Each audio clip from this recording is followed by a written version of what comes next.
Yan, isang magandang umaga po sa bawat isa sa atin at hati ang bangka, mga tao nandito, mga kapatiran nandito. Salamat sa Diyos sa bawat isang naririto. And maya-maya ho ay parating pa ang iba nating mga kapatiran at makasama ho natin sa ating pagsamba. And also, we would like to welcome ang ating mga kapatiran and also mga kaibigan na tumutunghay sa ating live stream. And we praise God na sa kabila ng pandemya ay nagpatuloy ang ating mga gawain, and even it opened up an avenue para ho sa atin hong ministeryo, and that is a digital avenue of ministry.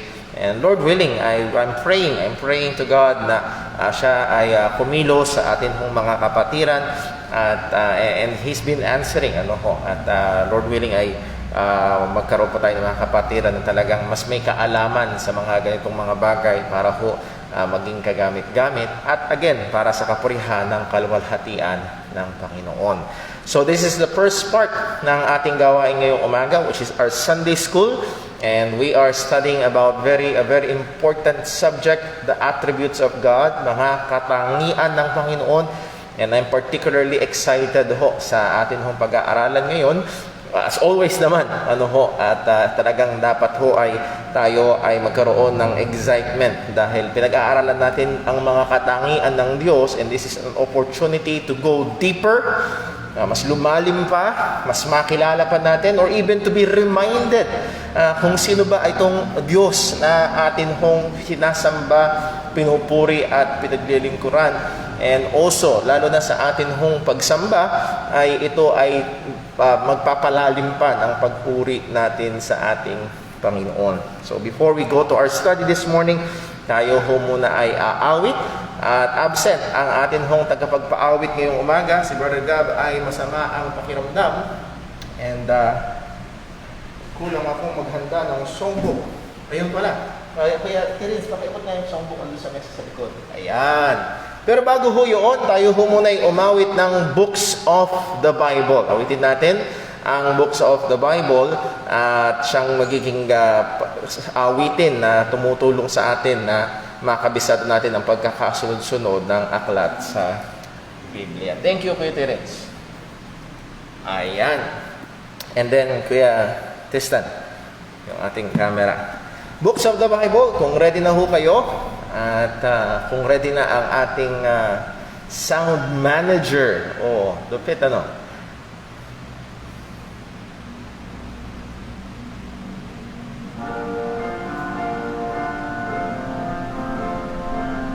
wala po natin.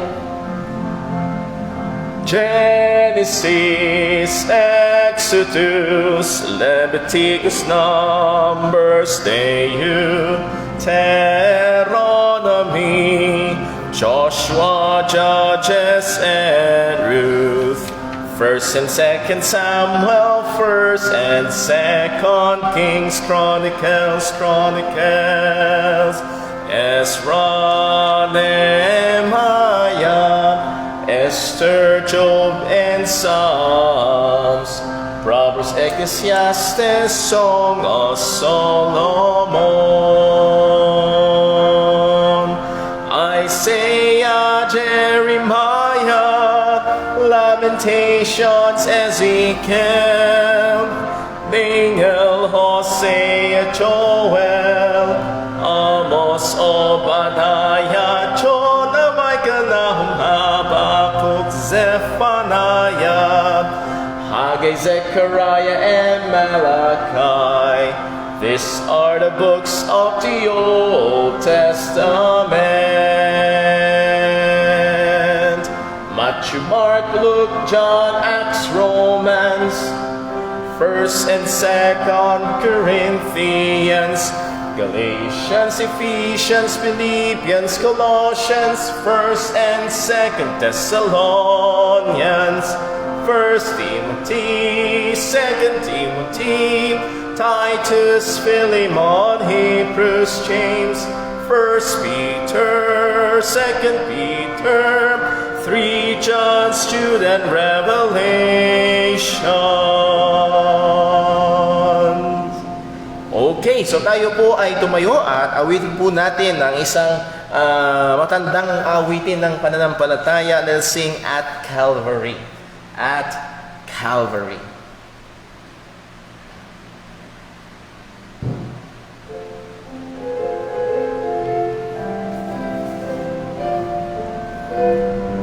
On the first years I spent in vanity and pride, caring not my Lord was crucified, knowing not it was for me He died on Calvary. Mercy there was great and grace was free, pardon there was multiplied to me. There my burdens of a liberty at Calvary. By God's word at last my sin I learned, then I trembled at the law I spurned, till my guilty soul imploring turned to Calvary. Mercy there was great and grace was free, pardon there was multiplied to me. There my burdens of a liberty at Calvary.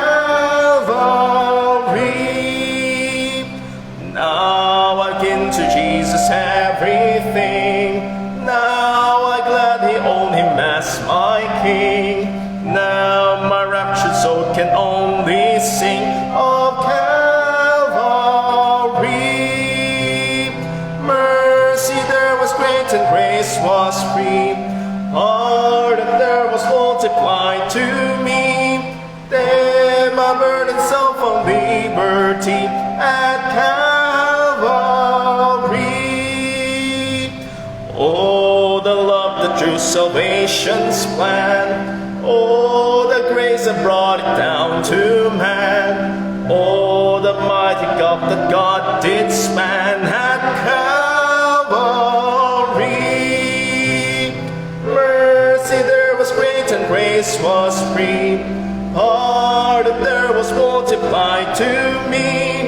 There my burdens of a liberty at Calvary.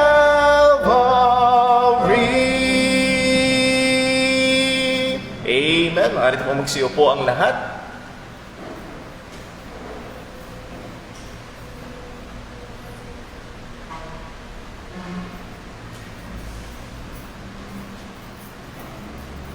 Ayan, purihin po ang pangalan ng Panginoon at maraming salamat po.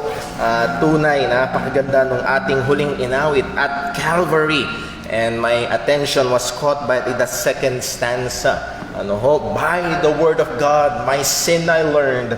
Then I trembled at the law I'd spurned, till my guilty soul imploring turned to Calvary. At sa pamamagitan ng salita ng Diyos, pinakita niya na tayo ay makasalanan. Amen? And for all have sinned and come short of the glory of God. And anong solusyon? Try again next time. Be better. Magpakabait ka. Till my soul imploring turned to Calvary. Ang tanging solusyon ay bumaling tayo sa Kalbaryo, doon sa krus kung saan namatay ang ating Panginoong Hesukristo. Hindi yung krus na kahoy ang may kapangyarihan, kung hindi yung ginawa ng ating Panginoong Jesus na siya'y namatay para sa ating mga kasalanan at muling nabuhay upang tayo ay dideklarang matuwid ng Panginoon. So tayo ho ay dadako sa ating pag-aaral ng salita ng Panginoon ngayong umaga. And I believe medyo nagpi-feedback ho ba ng kaunti? Medyo nagpi-feedback. Hindi lamang po.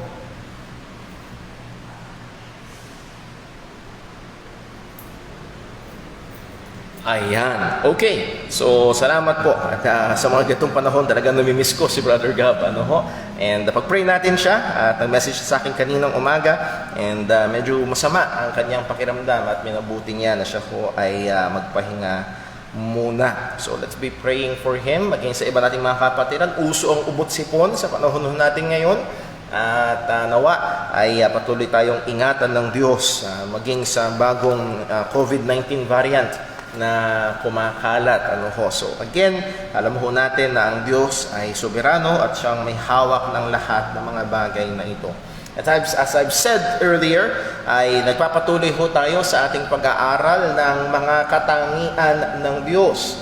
At kung saan sinabi ng salita ng Diyos na let him that glorieth in this, let him that glory in this, that he understandeth and knoweth me. Ang pwede daw ipagmalaki or pwede daw maging kagalakan talaga, dapat maging kagalakan talaga ng tao ay hindi yung mayaman siya, hindi yung tanyag siya, hindi yung makapangyarihan siya, o hindi nakikilala niya ang Diyos. So, and again, this study should give us joy and also comfort na kung saan tayo ay patuloy na nakakakilala o lumalalim sa pagkaunawa ng ating Panginoon. I hope throughout our studies ay mas nare-remind tayo, mas nauunawaan natin. For example, pag sinabing God is good, narinig mo ulit sa radyo o sa television, God is good all the time, God is good. And I hope na ang ating alaala ay bumabalik dun sa mga katotohanan ng salita ng Diyos na ating napag-aralan. What does it mean that God is good? And if you remember, hindi ibig sabihin nito na binibigay ng Diyos lahat ng ating gusto. At sa iba, yun ang definasyon ng mabuti. Bigay hilig. Pero hindi gano'n ang ating Panginoon. We studied about God's love. Ang pagmamahal ng Diyos. At ang iba, ang kanilang definasyon o kaisipan patungkol sa pagmamahal ng Diyos ay ang Diyos ay para bang isang malaking teddy bear na, love na love. No. If we will look at the Bible, God's love is manifested primarily through His saving work. Ang pagmamahal ng Diyos ay pinakita primarily, pangunahin saan? Paano? Ibinigay niya ang kanyang bugtong na anak. As we always said, ang pagmamahal ng Diyos ay hindi ganyan. Ang pagmamahal ng Diyos ay ganyan. Ito ang simbolo. Ito ang larawan na pako si Jesus sa krus. At yun ang pagpapahayag ng pagmamahal ng Panginoon. So bago tayo dumako sa iba pa nating pagre-review, tayo ho muna ay manalangin, hingin natin ang tulong ng Diyos sa ating pag-aaral ngayong umaga. Let us pray. Panginoon naming Diyos, aming Ama sa langit, muli, aming inaamin ang aming karupukan, aming kahinaan, ang kakapusan ng aming kaalaman.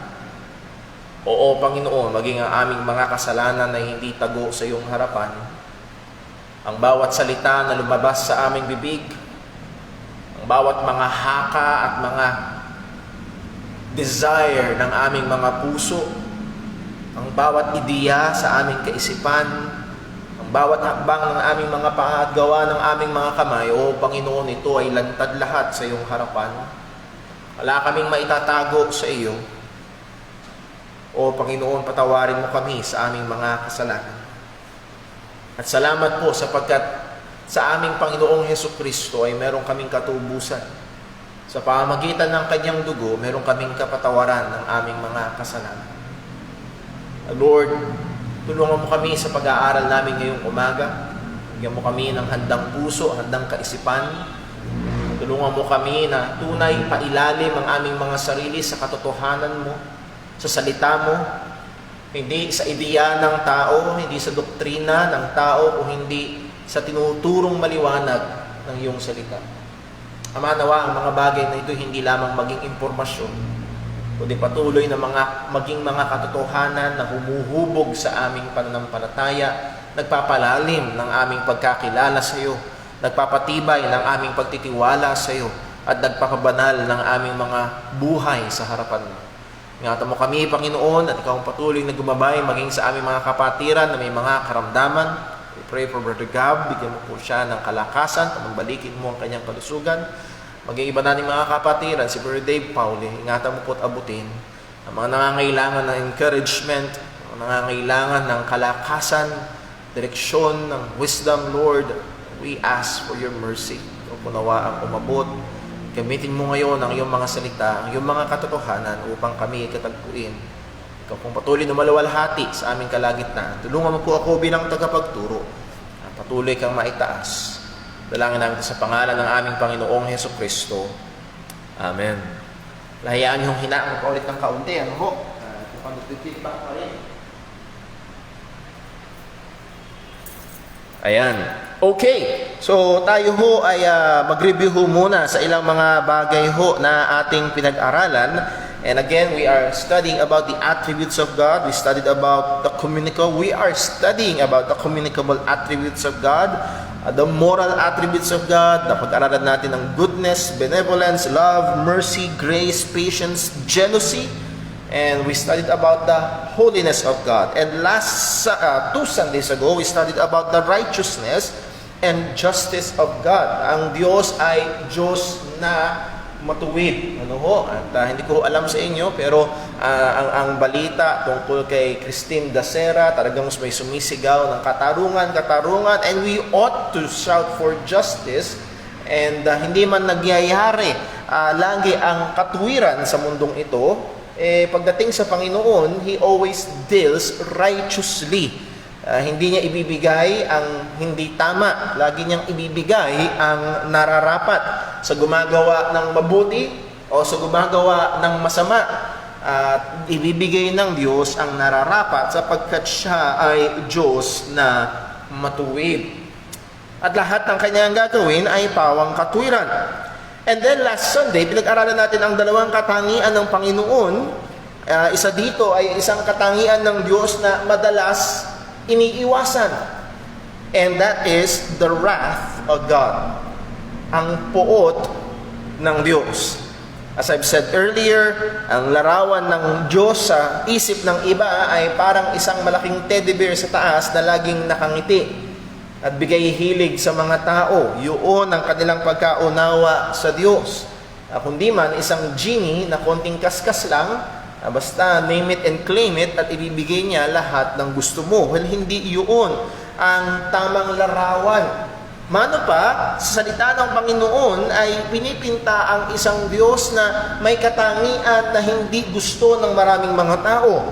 Isang Diyos na may galit.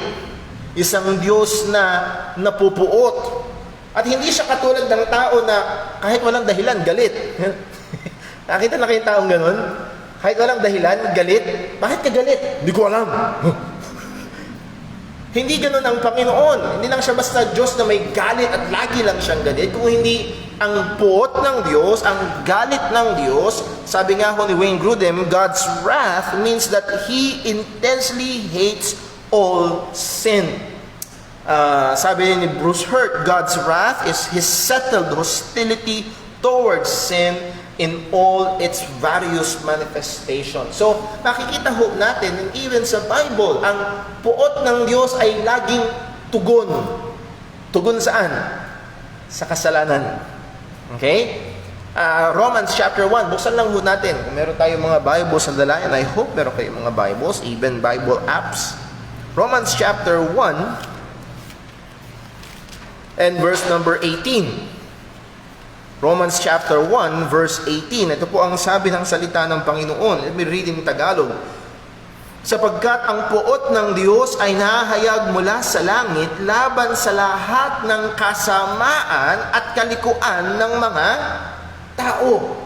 So doon daw nahayag, doon daw lumalabas, doon nakaturo, yun ang direksyon ng galit ng puot ng Diyos sa lahat ng kasamaan at kasalanan ng tao. Therefore, kung walang kasamaan, kung walang kasalanan, therefore, walang galit ang Panginoon. Pero dahil ang tao ay may kasalanan, ang tao ay may paglabag sa mga kautusan ng Diyos, napupuot ang Diyos. And pinunto natin nakaraang Sunday, this dismantles the doctrine of mortal and venial sin.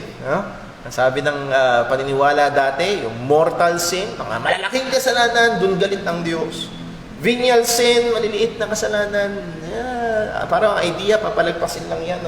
No. Against all unrighteousness. Ang galit ng Diyos ay nahayag sa langit laban sa lahat ng kasamaan at kalikuan ng tao. I'm not saying na walang level.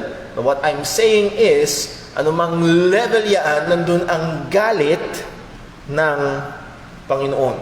Okay? Sana ho ay maunawaan natin yan. And again, with the very text that we read, Romans chapter 1, it is in the New Testament, ito ay bumabasag sa kaisipan at tinuturo ng iba na ang Diyos sa lumang tipan ay Diyos na galit. At ang Diyos sa bagong tipan ay Diyos na masaya o mabiyaya. Well, no. Hindi nagbabago ang Panginoon. Hindi siya nagbaba ng standard pagdating sa bagong tipan. Ang Diyos ay Diyos na banal at ang Diyos ay Diyos pa rin na galit sa kasalanan, luma at bagong tipan. At maging sa buhay ng mga mananampalataya, yes, hindi na tayo hahatulan ng Diyos magpakailanman sa impyerno kung tayo ay mananampalataya na ni Kristo, hindi na tayo papahamak. Pero sa ngayon salita ng Panginoon, siya pa rin ay ating Ama na nagdidisiplina, pumapalo sa kanyang mga minamahal na anak. So hindi pa rin indifferent, hindi pa rin baliwala sa Panginoon ang kasalanan ng mga mananampalataya. And then lastly, last Sunday, tinapos natin yung ating pag-aaral sa katangian ng Diyos na atin hong tatawagin o masasabi natin na ang kapayapaan ng Diyos. The peace of God. Buksan natin sa 1 Corinthians 14. 1 Corinthians chapter 14, verse number 33. Ang sabi ni Apostol Pablo, "For God is not the author of confusion, but of peace, as in all churches of the saints." So ang Diyos daw ay hindi siya ang author, hindi siya ang pasimula ng confusion, ng kaguluhan, but He is the author, He is the source of peace. Siya ang pinanggagalingan ng kapayapaan. And then sa Romans 15 verse 33 and in many other passages, God is called the God of peace. Sa maraming mga talata sa Biblia, tinatawag ang Diyos na Diyos ng kapayapaan. So siya ang Diyos ng kapayapaan at siya din ang pinagmumulan ng kapayapaan. And when we define what does it mean, hindi ito peace na walang conflict, hindi ito peace na walang kaguluhan, but ang ibig sabihin ito pagdating sa Panginoon, God's peace means that in God's being and in all His actions is separate from all confusions and disorder. Ang Diyos sa kanyang sarili at sa lahat ng kanyang mga gawa, siya'y hiwalay sa anumang confusion or disorder. Wala siyang pagkalito, wala siyang kamalian, wala siyang palya sa kanyang mga ginagawa. Walang, alam niyo yun, pag natuturete kayo sa dami ng masyadong gagawin, minsan hindi niyo na alam kung anong uunahin, minsan sa sobrang pagmamadali, may nagkakamali ka, imbis na asukal lang nilagay mo, asin lang nailagay mo, nababasag ang pinggan, sa sobrang pagmamadali, sometimes there is disorder. Pagdating sa Panginoon, He is always in peace, always in order. So pagdating sa Diyos, God is the God of peace and He is the source of peace. Ang sabi ng Philippians, at napakagandang aplikasyon ay sa Philippians chapter 4. Buksan po natin. Philippians chapter 4. At ang sabi ho ni Apostol Pablo sa mga taga-Philippi, sa verse 6, "Be careful for nothing." Again, Old English. Ibig sabihin yan, worry not. Worry not. Be anxious for nothing. Be anxious for nothing, but in everything by prayer and supplication with thanksgiving let your requests be made known unto God, and the peace of God, which passeth all understanding, shall keep your hearts and minds through Christ Jesus. At dito makikita ho natin yung kapayapaan ng Diyos, hindi ibig sabihin na mawawala ang problema. Okay? Actually, ang punto ng talatang yon, there is the presence of problems, difficult situations, and in those problems, sa mga problema na yon, sa mga mahihirap na kalagayan, you pray, we pray. At sa pananalangin natin, isa sa mga biyaya ng Panginoon is He supplies peace. He keeps our hearts and minds. And ito yung kapayapaan na nanggagaling sa Panginoon. So God is the God of peace. He in Himself is in peace. There is no disorder or confusion. And He is the author, the source of peace, and He gives peace. Nagbibigay siya ng kapayapaan. Okay, so that's just a short review na ating mga napag-aralan nitong mga nakaraang Sunday. And this Sunday, we will be talking about a very important subject. At ito ay medyo nahagingan na natin yung at least yung 1/3 nito, yung 33% nitong ating pag-aaralan ngayong umaga ay napag-aralan na natin sa isang paksa, nahagingan na natin, and you will have an idea kapag tinalakay ho natin ito ngayong umaga. Brother Paul, ano ito? I will be looking at God's attribute of will. God's will. Ang kalooban ng Diyos. So tayo ho ay pumunta sa ilang mga talata sa Biblia. Sa una ho, buksan ho natin sa Ephesians chapter 1. Ephesians chapter 1. At ano man ang sasabihin ni Brother Paul, kung walang basihan sa salita ng Diyos ay baliwala. Walang saysay, walang bigat. Pero kung ito ay malinaw sa salita ng Diyos, ay kailangan natin itong kilalanin at magpailalim dito. Ephesians chapter 1, nakita na ho ba? Sa verse number 11. Ephesians chapter 1, verse 11. Kung wala ho kayong Biblia, pakipakinggan niyo ho. Ito ang sabi ng salita ng Panginoon. In whom also we have obtained an inheritance, being predestinated according to the purpose of Him who worketh all things after the counsel of His what? His own will. Sang-ayon sa Tagalog, ang pagkakasalin ho ay ito, gumagawa sa lahat ng bagay ayon sa pasya ng kanyang kalooban. Okay? This is the equivalent sa Tagalog, yung kalooban ng Diyos. And this shows clearly na ang Diyos ay definitely, He is personal. Meron siyang kalooban, meron siyang nasa, meron siyang kagustuhan. And this is very understandable sa atin. Lahat tayo may nasa. Aaring kayo ng umaga, nagising ka, gusto mo pa sanang matulog. Meron kang gusto. At pagdating sa Panginoon, ito ay present. At ang sabi ng salita ng Diyos, He worketh all things after the counsel of His own will. Isa pa hong talata, o dalawa pa actually, sa 1 Thessalonians chapter 4. 1 Thessalonians chapter 4, at actually babalikan natin itong mga talata na ito mamaya. 1 Thessalonians chapter 4, verse 3. For this is the will of God, even your sanctification. Ito ang kalooban ng Diyos sa mga tuwid bagay, ang inyong kabanhalan, that ye should abstain from fornication. Actually, pag lumipat pa tayo sa chapter 5, ang sabi ho sa verse number 16, rejoice evermore, pray without ceasing, in everything give thanks, for this is what? The will of God in Christ Jesus concerning you. So, nakita natin sa Ephesians 1, 1 Thessalonians chapter 4, chapter 5, isa bang talata, 2 Peter chapter 3. 2 Peter chapter 3. And verse number 9.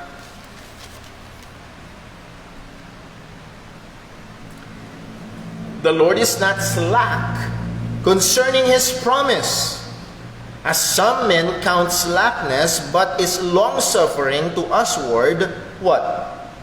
Not willing that any should perish, but that all should come to repentance. Nahandyan, hindi niya kalooban na sinuman ay mapahama, kundi actually ang kalooban ng Panginoon, ang lahat ay magsipagsisi. At diyan, ginamit ang word na repentance, synonymous to exercising faith. Actually, ang repentance and faith is two sides of the same coin. You cannot have true faith without true repentance. And true repentance is always accompanied by true faith. And that is concerning our salvation. So maliwanag ho dyan, He is not willing that any should perish. So, dito, sa mga talatang ito, makikita ho natin, and I hope maliwanag, God has a will. Meron siyang kalooban. Hindi siya impersonal, hindi siya parang itong pulpitong ito na walang kalooban. Huwag natin isipin na gusto din siya nung umalis, kaya lang wala siyang magawa. Hindi ho ganun. Wala siyang kalooban sa kanyang sarili. Pagdating sa Panginoon, meron siyang kalooban. Now, ang pag-aaral patungkol sa kalooban ng Diyos, para sa marami at maging sa maraming mga mananampalataya, ay ito'y medyo nakakalito, mahirap, at tunay na sensitibo. Okay? Just a simple search, kahit i-google niyo ho, patungkol sa will of God, ang daming lalabas at may iba't ibang mga kuro-kuro, may iba't ibang mga bagay na sinasabi patungkol sa kalooban ng Diyos. Merong mga mystical, para bang secret will. Alamin ang kalooban ng Diyos na walang iniwan halos sa bolang kristal. Tignan mo kung anong gagawin ng Diyos sa future. Okay? Meron mga ganyan. At meron na, sino kaya ang God's will para sa akin? Lord, i-reveal mo kung sino siya. Ayan. Yun ang gusto nila na kalooban ng Panginoon. So sa iba, ito ay mahirap, ito ay nakakalito at sensitibong paksa. Lalo na kapag nilagyan natin ng adjective na sovereign. The sovereign will of God. And if we remember our previous studies, pag sinabi nating sovereign, God has all the power and all the authority. At ang sabi nga ng salita ng Diyos, pag niloob ng Diyos, sino ang makakapigil? Kapag nakaunat na ang kamay ng Diyos, sino ang makapagbabalik? Sino ang makakasaway sa Panginoon? Sino pwede magsabi sa Diyos na, "Oh Lord, ano naman yung ginagawa mo?" Walang makakasaway sa Panginoon, sapagkat siya ay Diyos na soberano. And theologians for many years struggled with this doctrine, and there are still some unanswered questions. Okay? Huwag niyo sanang isipin, kung sakali man na meron kayong mga tanong tungkol sa doktrina ng kalooban ng Diyos, huwag niyo sanang isipin at hindi ko layunin ngayong umaga na sagutin lahat ng tanong. Kung meron kayong mga tanong, pwede ko kayo lumapit sa akin, pwede kayo mag-message sa akin, susubukan natin idilho yaan. And there is unending questions when regards to God's will, lalo na kapag mga emotional questions. Okay? Emotional questions. Minsan may lumapit ho sa akin, nagtanong, "Pare Paul, paano yung na-rape? Kalooban ba ng Diyos? Paano yung batang pinanganak na walang kamay, walang paa? Kalooban ba ng Panginoon? Paano itong pandemic na ito? Na libo-libo na ang namamatay at milyon-milyon ang nahihirapan. Paano si Yolanda na may 6,000 ang namatay? Sana makita nyo, hindi lang impormasyon ang struggle pagdating sa kalooban ng Diyos, maging ang damdamin ay nag-i-struggle pagdating sa kalooban ng Panginoon, lalo na kung hindi lapat sa ating panlasa o preferensya. Okay? So, sana makita ho natin, it's not just a doctrinal struggle. Ang pag-aaral patungkol sa kalooban ng Diyos includes even emotional struggles. And sa marami ko hong nababasa at nakakausap, actually, madalas hindi yung doktrina, hindi yung impormasyon ang problema. Ang madalas na nagtatagal at hindi agad nabibigyan ng kasagutan ay yung emosyon. Hindi! Paano naman yun nagdudumilan sa salita ng Diyos yung katotohanan, pero nag-i-struggle pagdating sa kalooban. And I would like to advise, kung tayo man sa biyaya ng Diyos ay binuksan niya ang ating mga mata at nakumbinsi tayo at natanggap natin at nakita natin ang katotohanan ng pagiging soberano ng kalooban ng Diyos. Let us be gentle when we try to minister to others. And let's be also sensitive. Baka yung kanyang problema ay hindi doctrinal but emotional pagdating sa doktrinang ito. So all that, just to say na merong struggle, merong confusion pagdating sa pag-aaral ng kalooban ng Panginoon. Pero let me advise or warn us na maaaring totoo na mayroong mga tanong na hindi natin masagot. Pero hindi ito ebidensya na hindi totoo. Okay? Hindi ibig sabihin na may mga tanong na hindi masagot patungkol sa soberanong kalooban ng Diyos o sa kalooban ng Panginoon, pero hindi ito nangangahulugan na hindi ito totoo. Hindi ito ebidensya na hindi totoo. Ang ano pa, ito ay ebidensya ng kakulangan ng ating pagkaunawa, kakulangan ng ating pag-aaral, or bias na meron tayo, or hindi pa talaga panahon at kalooban ng Diyos na ipakita sa atin ang katotohanan ito. Okay? So those are some things to consider. At actually, meron dalawang factors dyan na madalas talaga. And overall, yung hindi pa panahon na i-reveal ng Panginoon, nevertheless, minsan kulang talaga sa pag-aaral. Or tamad tayo mag-aral tungkol sa kalooban ng Diyos. Or pangalawang problema, nag-aral man, may bias. Nakuha niyo na ho? Ay hindi pwede yan. May bias ka na. And walang taong walang bias. And ang maging disiplina sana natin sa biyaya ng Panginoon ay ipailalim ang ating anumang biases na yun sa katotohanan ng Diyos. At kung sakali mamasumpungan natin na yung ating pagkaunawa before ay hindi tumutugma sa salita ng Diyos, ay ating itong iwan at ating yakapin ang katotohanan ng salita ng Panginoon. Well, dumiretso ho tayo. Sa ating hong pag-aaral, isa ho sa maaaring makatulong sa atin maklaro at mabigyan ng mas malinaw na pagkaunawa ang doktrina patungkol sa kalooban ng Diyos ay ilagay sa ilang mga kategorya ang paksa na ito. Again, pag nagbasa ho kayo ng mga theology books, ang mga theologians ay dinil nila ang subject ng kalooban ng Diyos na kung saan yung iba ikinakategorya sa dalawa ang kalooban ng Panginoon. Ibabasa kayong secret will of God and then permissive will of God. Meron pang will of God out of necessity, and then the free will of God. Again, yan ay mababasa ho natin. And it has all its points. Pero tingin ko ho, ngayong umaga sa ating pag-aaral, mas nakakatulong sa atin na hiramin ang tatlong kategorya na kung saan pinapakilala at mas maunawaan natin ang presentasyon patungkol sa kalooban ng Diyos. Ang itong tatlong kategorya, hindi na ito bago. At may pagkakataon ho na naituro ho na ito dito sa church. Number one, the decretive will of God. Or, as I want to call it, God's will of decree. Decretive will of God. Number two, we have the preceptive will of God. Or God's will of demand. Preceptive, parang madalis yung tandaan, prescription. Ano yung prescription?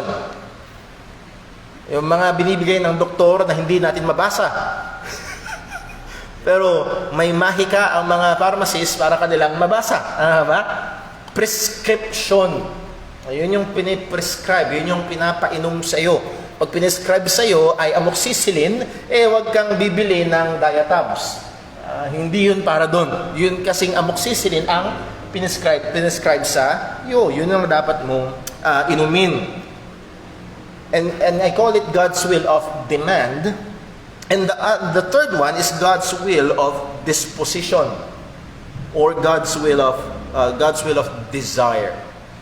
So tingnan mo natin isa-isa ito. Actually, yung tatlong talata na ating binasa kanina, Ephesians 1:21, Ephesians 1:11, 1 Thessalonians 4:3, and 2 Peter chapter 3 verse 9 ay mga talata na kung saan evident na ito, yung tatlong yun. Okay? So tingnan ho natin, una sa lahat, the decretive will of God, or God's will of decree. Let us define some terms first. What do we mean by decree?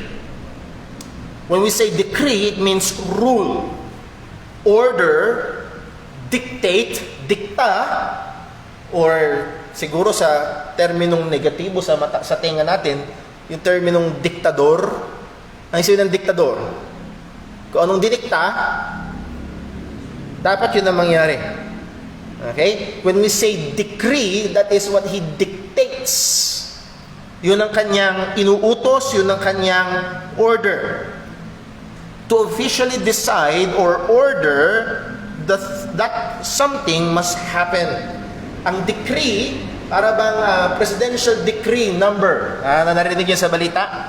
Presidential decree number 2021 sinasabi, ito yung decree, ito yung utos, ito yung batas galing sa presidente. Dapat lahat ng bangketa ay malinis. Ayan. So again, naunawaan natin yung gamit ng salitang decree. Or sa ibang mga theology books, ang tawag ho dito is God's sovereign, efficacious will. Ang soberano at epektibong kalooban ng Diyos. When we say epektibo, it always brings its desired effect. Halimbawa, si Kuya Tristan, sensya na, wala si Brother Gab, ikaw muna ang aking madalas na subject ngayon. Halimbawa, si Kuya Tristan, he has a desire. Meron siyang napupuso ang isang dalaga. Wala na ba, Sister Pink? Halimbawa lang naman. Pero maaaring ang kanyang kalooban ay itong dalagang ito ay sagutin siya. Pero hindi efficacious yun. Maaaring sagutin nga siya ng matamis na hindi. At hindi oo. So, hindi efficacious. Pagdating sa Diyos, God's will of decree, it's always efficacious. Why? Because God is sovereign. Sapagkat ang Diyos ay soberano, ang kanyang kalooban ay laging mangyayari. Yung kanyang dikta ay laging matutupad. Isang magandang halimbawa ko dito ay sa pasimula, sa creation. Sa Genesis chapter 1 verse 3, masasakikita ho natin doon, and God said, nagdikta ang Panginoon, nagutos ang Diyos, nagbigay siya ng decree. What is the decree? Let there be light. At ano ang nangyari? And there was light. Kahit anong sabihin mo, Kuya Tristan, magsisigaw ka dyan, let there be light! Hindi yan susunod sa'yo. Pagdating sa Panginoon, when He decreed, when He commanded that there will be light, hindi niya ito ni-request, hindi niya ito i-advise, kung hindi ito ay kanyang inutos, He decreed for light to come, and light did shine forth. Sabi ni R.C. Sproul, the decretive will can have no other effect, no other consequence than what God sovereignly commands. Walang ibang maaaring maging epekto ang decretive will ng Panginoon kung hindi mangyari yung kanyang iniuutos. So this is one category of God's will, God's decretive will. Kung ano ang kanyang niloob, ano ang kanyang ginusto, ito ang mangyayari.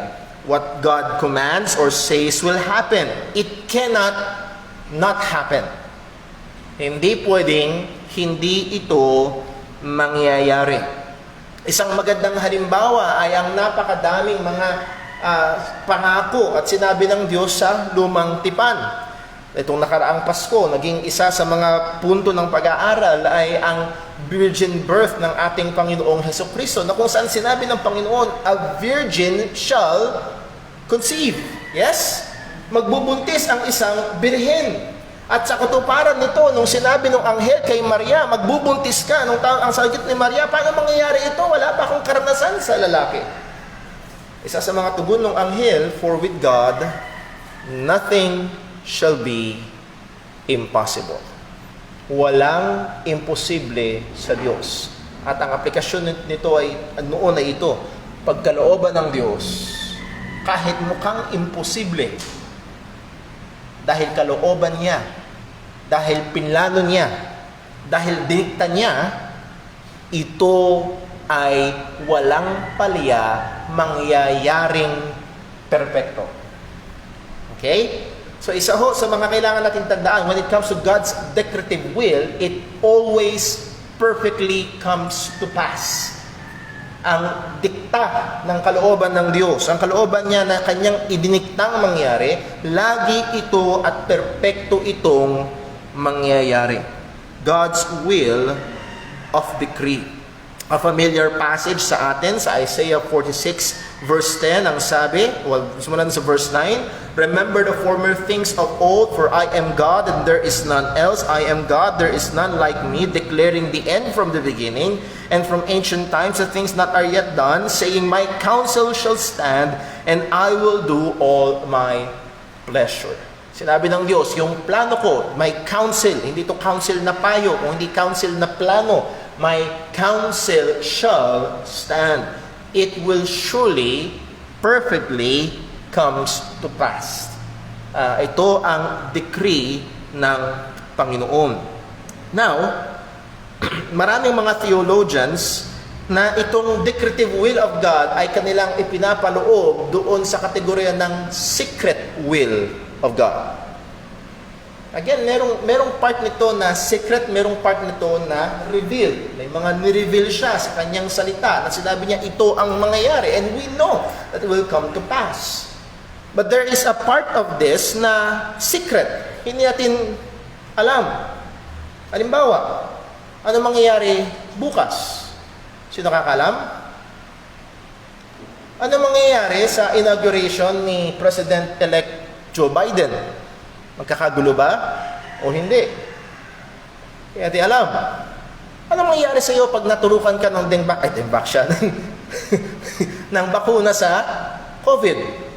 Magkakaroon ka ba ng masamang reaksyon o magiging normal ang lahat? Hindi natin alam. Actually, hindi natin alam ang 5 minutes from now. Pero lahat ng ito ay nangyayari ayon sa deklarasyon ng Panginoon. So, may mga bagay na hindi in-reveal sa atin ng Diyos. And ang sabi ng Deuteronomy 29:29, the secret things belongs unto the Lord our God, but those things which are revealed belong unto us and to our children forever, that we may do all the words of this law. So, napakaganda nung sinabi sa Deuteronomy 29:29, meron talaga mga sikreto na ikiniplang ng Panginoon para sa kanyang sarili. At meron naman mga ni-reveal ang Diyos para sa atin. At sangayon sa salita ng Diyos, ang para sa atin ay alin? Yung kanyang mga ni-reveal. Pero maraming mga tao ang lagi at madalas nagsusubok na sumilip. Gusto nilang malaman ang secret will ng Panginoon. Let me read ang sinabi ni R.C. Sproul sa bagay na ito. Sabi niya, many Christians become preoccupied or even obsessed with finding the will of God for their lives. If the will they are seeking is if the will we are seeking is His secret will or secret hidden or decretive will, then our quest is a fool's errand. Kung ang ating pagnanasa, pagsabi, ano kaya ang kalooban ng Diyos sa buhay ko? O sa mga kabataan, sino kaya ang kalooban ng Diyos sa buhay ko? Na ang iyong ideya sa sino kaya ang kalooban ng Diyos ay para bang bolang kristal na magre-reveal sa iyo kung anong itsura niya? It is a fool's errand. Na tila ba gusto mong masilip kung ano ang plano ng Diyos sa hinaharap. The secret counsel of God, sabi ulit ni Sproul, is His secret. He has not been pleased to make it known to us. Far from being a mark of spirituality, the quest for God's secret will is an unwarranted invasion of God's privacy. Yung iba ay parang napaka-spiritual. Gusto kong malaman ng kaloob. Lord, i-reveal mo sa akin! Hindi nga eh. Yung daw sekreto ay sa Diyos. Yung nireveal niya sa kanyang salita, yun ang sa atin. Hindi pagiging espiritual ang pagsusubok makita ang kalooban ng Diyos sa hinaharap.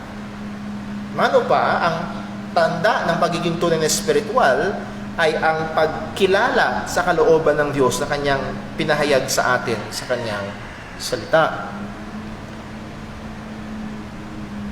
At maganda yung sinabi niya, this is partly why the Bible takes such negative view of fortune-telling, necromancy, and other forms of prohibited practices. Sa Biblia, yung mga panghuhula, yung mga palm reading, yung mga horoscope, yung mga bagay-bagay na yan na sinusubukang alamin ang hinaharap, no. It belongs to God. So again, the decretive will of God. And guess what? Ano man ang mangyari, ito'y mangyayari. Malaman natin o hindi, ito ay magaganap. God's will of decree. Isang katangian na ito na dapat nating laging tandaan, it always perfectly comes to pass. Okay? God's will of decree, lagi perpektong nangyayari.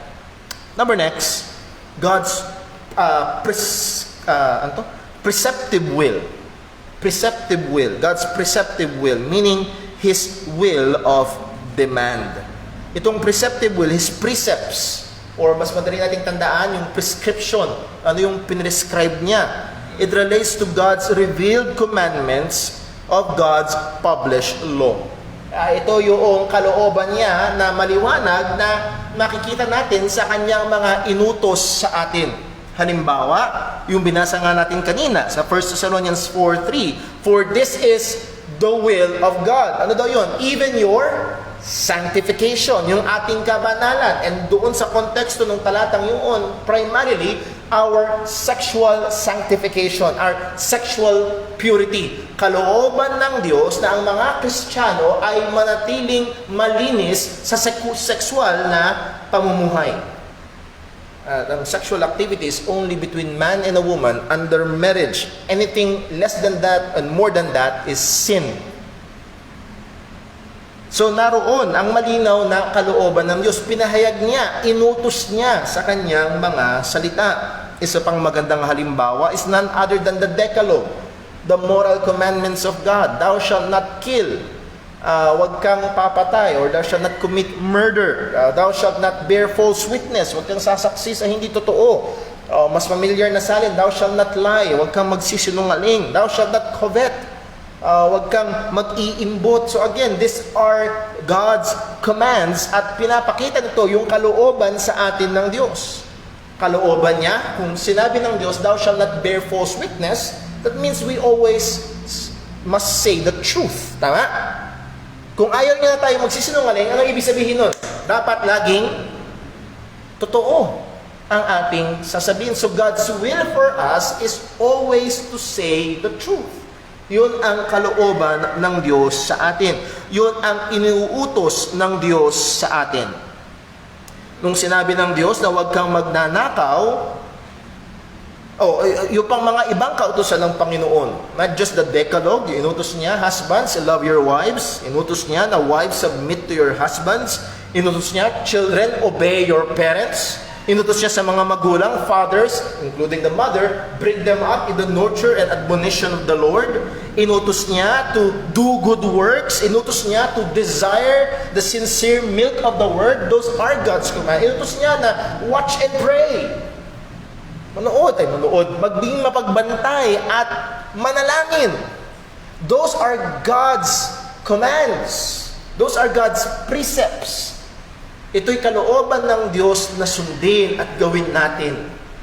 So, itong kalooban ng Diyos na ito ay hindi laging perpektong nangyayari. Hindi lagi at hindi perpektong nangyayari. What do we mean? Inutos niya na huwag kang magsisinungaling. Sino dito ang nakapagsinungaling na? Taas ang kamay. Grupo tayo ng mga sinungaling. Again, inutos niya ba, let there be light? Yes, and there was light. That is His decree. And this is His precept. Thou shalt not bear false witness. So makikita natin na parehong kalooban ng Diyos. Yes? Pero yung isa, lagi at perpektong nangyayari, itong kalooban ng Diyos na ito, yung kanyang mga kautusan, ay hindi lagi at hindi perpektong nangyayari. Hindi siya dinisenyo ng Diyos sa ganong kaparaanan. So makikita natin na pagdating sa kalooban ng Diyos, merong pagkakaiba. Yes, sinabi sa Bible, this is the will of God, yung kanyang will of decree. And then nakita rin natin na yung will of God, our sanctification, kanya ring kalooban yun.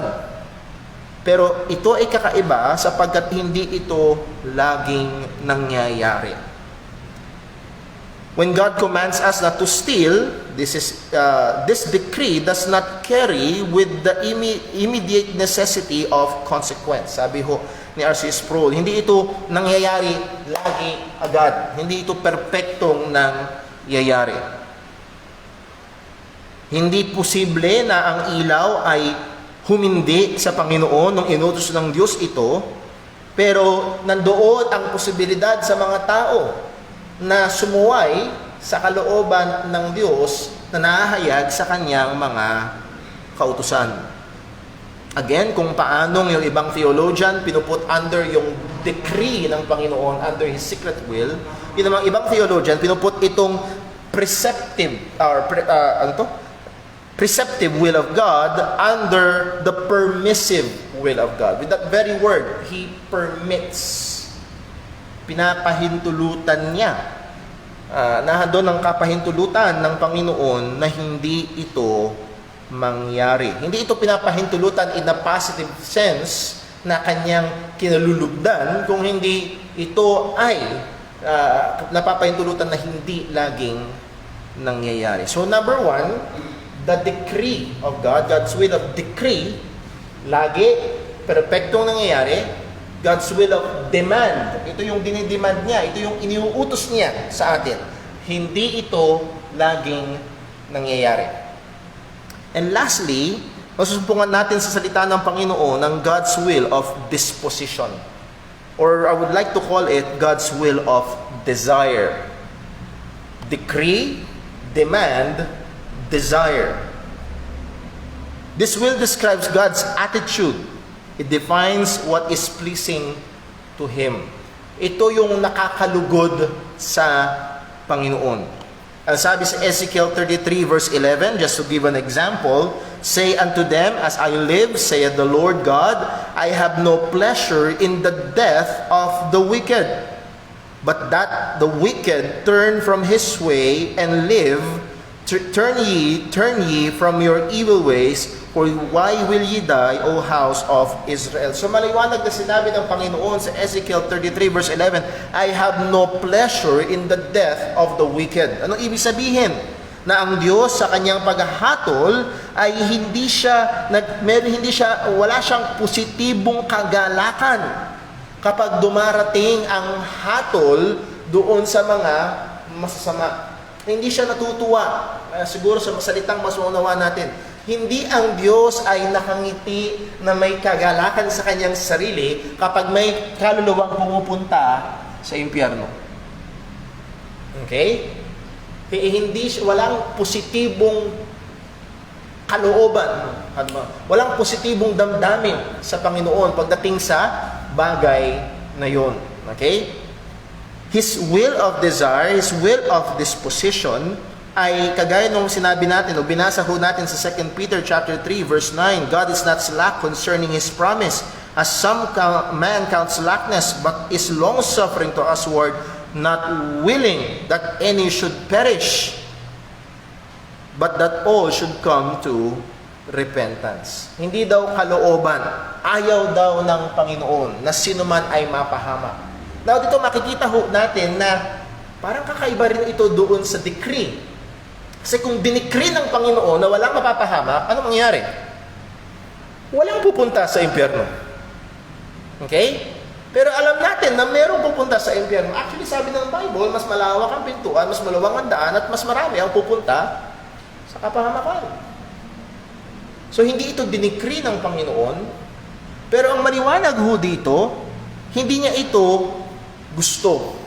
Hindi niya gusto na sino man ay mapahamak, pero hindi man niya ito gusto, hindi niya dinikri na lahat ay maligtas.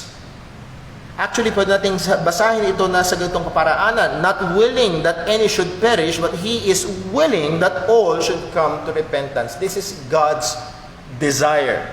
Gusto ng Diyos na maligtas ang lahat, pero hindi niya tinakda na maligtas ang lahat. Inuutos ng Diyos ang lahat ay magsisi at sumampalataya, pero hindi lahat ay nagsisisi at sumasampalataya. So makikita ho natin dito nga yung tatlong kategorya pagdating sa kalooban ng Panginoon. May mga bagay na niloob ng Diyos at idinikta niya at pinlano niya at itinakda niya. Ang lahat ng mga bagay na ito ay tiyak at perpektong mangyayari. May kalooban ng Diyos na iniutos niya, pero di niya ito inuutos sa paraan na kanyang idinikta, kundi iniutos niya ito. Ito'y kanyang kautusan sa atin. Gusto niyang gawin natin, ngunit ito ay hindi perpektong laging nangyayari. Nasusuway ang mga kautusan ng Panginoon. And then lastly, God's will of desire or His disposition. Ito yung kalooban, yung positibong kalooban ng Diyos sa gusto niyang maligtas ang lahat. Gusto niya, it is God's desire na magpakabanal ang lahat, ngunit hindi ito lagi ding nangyayari. Isang magandang tanong ng isang theologian when it comes to salvation, is God's command or is God's will for all not to perish but to come to repentance a decree? Walang ang sagot diyan is hindi niya ito dinecree sapagkat hindi lahat ay sumasampalataya. It is a demand.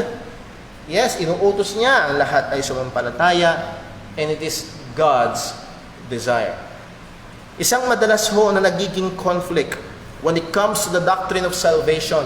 Naalala ko, may tanong sa akin, Brother Paul, kung gusto niyang lahat ay maligtas, pero pumili lang siya ng iilan, hindi ba niya kinontra yung kanyang sarili? And ito ho ay naging malaking tulong sa akin, itong categorization ng kalooban ng Panginoon. Nandun yung kakaibahan ng desire niya na lahat ay maligtas.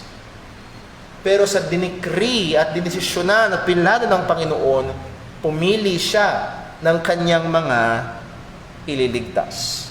That it does not contradict or cancel out His desire na gusto niyang maligtas ang lahat. Isa pa hong talata na gusto kong puntahan natin, siguro dito tayo matatapos ngayong umaga, is sa Book of Romans. Ugar, nandun na rin naman tayo. Romans chapter 10.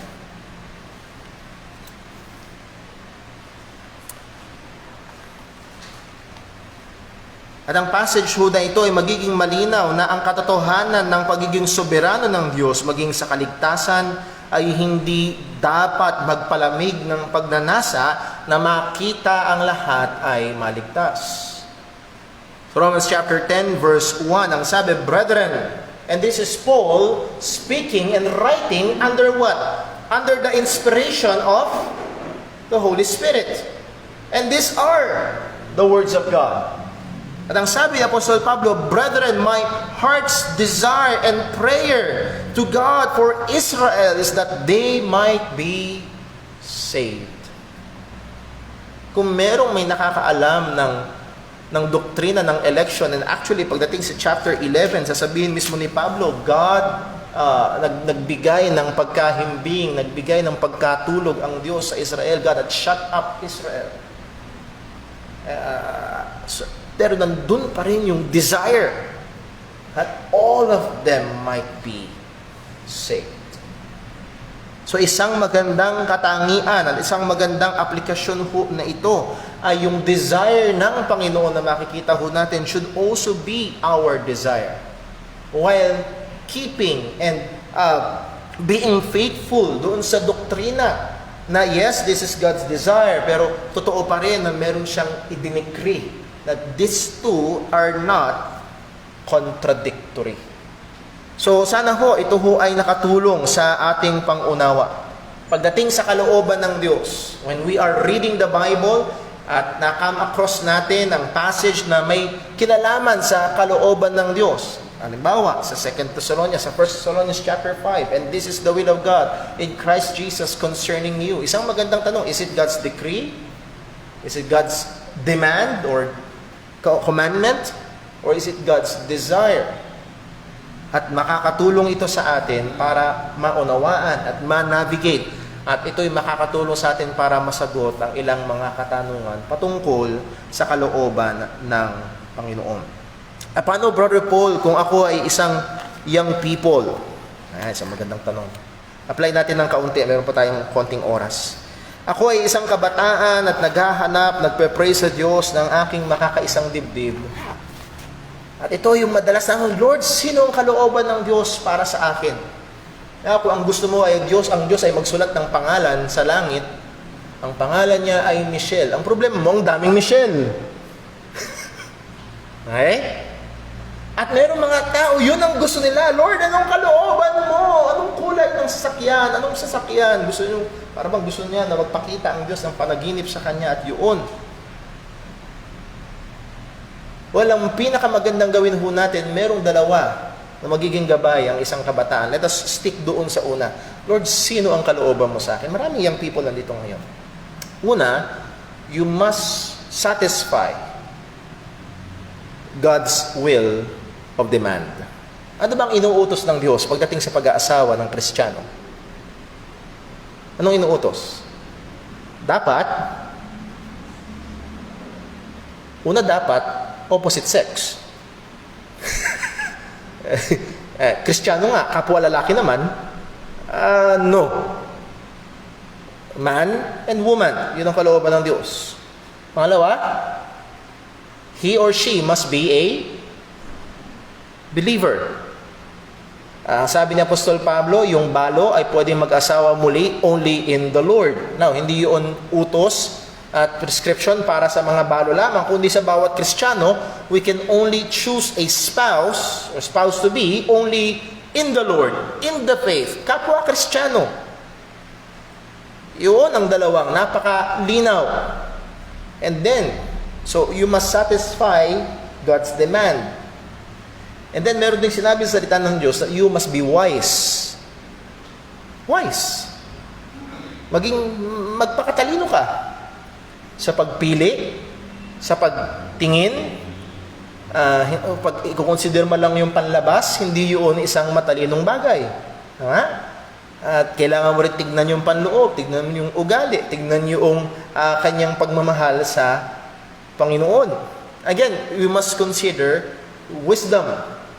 Sabi ng salita ng Diyos, with many counsel, there is safety. Yung people, ito'y napakahalagang desisyon. At sa sobrang halagang desisyon, maraming kabataan ang hindi humihingi ng payo at nauuwi sa kapahamakan. Ay, ako at siya lang. Outside dito si nanay, outside dito si tatay, outside dito si pastor, outside dito si brother, outside dito si ano. Make it a community project. When it comes to that, it's wisdom. And then make your decision. Make your decision. Kung ikaw ay lalaki, kung liligawan mo ba, and you pursue marriage. Kung ikaw ay babae, kung sasagutin mo ba, and will pursue marriage. Hindi natin pwedeng alamin na, Lord, siya na ba? Siya na ba ang kalooban mo sa akin? Maganda yung sinabi ni Bodhi Bakan. Kasi kung yun ang pananaw mo, siya ang kalooban. Okay? Sabihin natin, isang araw, si Kuya Tristan, na in love. Halimbawa na naman, Brother Alex. Huwag niyo munang i-interrogate. Tapos sinabi, Lord, siya na ba ang kalooban? At tila baga may narinig siyang sagot na, oo. Kanyang pinursu at kanyang napang-asawa. After 6 months, ano mangyayari, Sister Pinky? Sa lahat ng mag-asawa, after 6 months, after 1 year, ano mangyayari? Magkakaroon ng lagi bang sweet, kilig? Magkakaroon ng wala ko ba nagkaroon ng problema? Magkakaroon ng problema. Yes? Nagkakaroon ng misunderstanding. At ito ang delikado at napaka-ganda ng wisdom na sinabi ni Bodhi Bakum. Kung ang paniniwala mo ay siya yung God's will, ay nagkaroon ng problema. Ay, pambihira, may problema. Baka hindi talaga siya ang God's will. Alam mo yun? Tumira ka ng pana, hindi mo nasentruhan, napunta ka sa kabilang gilid. Pambihira, hindi. Kasi kung God's will, dapat wala. Sino may sabi? Si Jesus sumunod sa kalooban ng Ama, napako. Itong ideya na pagkalooban ng Diyos walang problema ay hindi biblikal. Kaya si Apostol Pablo sumunod sa kalooban ng Panginoon, gaano karaming kahirapan. Kaya yung ideya ng mga, God's will, tapos magkakaroon ng problema, baka iba ang God's will. Napakadelikado. So muli mga kapatid, pagdating sa, I'm just trying to apply itong kalooban ng Diyos, pagdating sa paghahanap ng kalooban ng Diyos. Halimbawa sa lifetime partner, satisfy the preceptive will of God, yung demand of God. Then inutos din ng Diyos, magpaka-wise tayo pagdating sa mga desisyon na ito. Don't go after looking for the decretive will of God in advance. Na gusto mong makahanap ng senyales. Alala ko noon, may kausap ako young people, dito tayo matatapos. Sinagot niya yung lalaki. Naging boyfriend niya yung lalaki. Bakit mo sinagot? Bakit mo naging boyfriend? Sabi niya, kasi humingi ako ng senyales sa Diyos. Kung sino ang magkukumpara sa akin sa bulaklak, yun na yun. Oh. Eh yung lalaki yun, para kang para kang sunflower. At ikinukulong na nila yung kanilang sarili sa mga bagay. Again, that is very dangerous. That is very unbiblical. Go to the Word of God. Ano bang inuutos ng Diyos sa isang lalaki? Ano bang inuutos ng Diyos sa isang babae? Anong kalooban ng Diyos sa paghahanap ng mapang-aasawa? And then, exercise godly wisdom. And then, make decisions. Oh, by the way, hindi mo binaliwala ang kalooban ng Diyos. Kasi you went to the Word, the revealed will of God. Okay? Now, kung meron pang ibang mga tanong, you can come to me. You can message me. At susubukan natin sagutin po yan. Let's pray. Panginoon namin Diyos, aming Ama sa langit, maraming salamat po sa biyaya mo, sa salita mo na aming basihan. At tunay, Panginoon, tulungan mo kaming makontento at tulungan mo kaming magtiwala sa kalooban mo na pinahayag mo sa amin sa iyong mga salita. At tunay, O Diyos, paalala mo sa amin ang pagnanasa ng mga senyales, mga pangitain, ay actually senyales ng kawalan ng pananampalataya. O tulungan mo kami magtiwala sa iyo, sa iyong mga kautusan, tulungan mo kaming magpailalim at sumunod. Ingatan mo kami, O Diyos, at tulungan mo kaming patuloy na makilala ka pa at lumalim sa pananampalataya sa iyo. Ingatan mo po ang aming mga kabataan sa mga desisyon na kanilang kinaharap, sa kanilang pagnanais na tupdin, ganapin ang iyong kalooban, nawa bigyan mo sila ng direksyon, nawa Panginoon lagi nilang hanapin ang maliwanag na inilagay mo sa iyong mga salita. Ikaw po tuloy na mag-ingat, maglayo sa amin sa masama, maglayo sa amin sa kasalanan. Nasa namin na masunod ang iyong kalooban.